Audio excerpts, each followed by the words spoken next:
وضو کے فضائل کے بارے میں بات کر رہے ہیں۔ بعض احادیث میں ہے کہ منہ دھونے سے وہ گناہ معاف ہوتے ہیں جو آنکھ سے ہوئے تھے، اور ہاتھ دھونے سے وہ گناہ معاف ہوتے ہیں جو ہاتھ سے ہوئے تھے،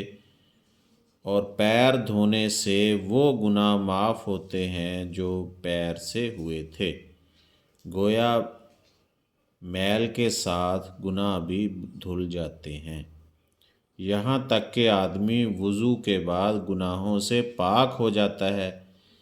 اس حدیث سے آنکھ اور پیر، ہاتھ کی تخصیص سے یہ گمان نہ ہونا چاہیے کہ وہ اعضاء کے گناہ معاف نہیں ہوتے،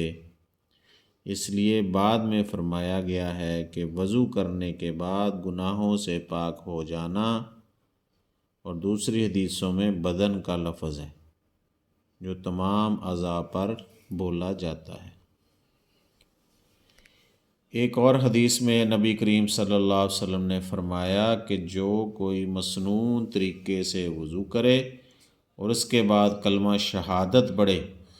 اس کے لیے جنت کے 8 دروازے کھول دیے جائیں گے، جس دروازے سے چاہے جائے۔ ایک اور حدیث میں وضو کے فضائل کے بارے میں ہے، نبی کریم صلی اللہ علیہ وسلم نے فرمایا، قیامت کے دن میری امت کہہ کر پکاری جائے گی،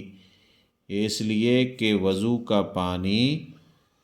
جن اعضاء پر پڑتا ہے وہ اعضاء قیامت کے دن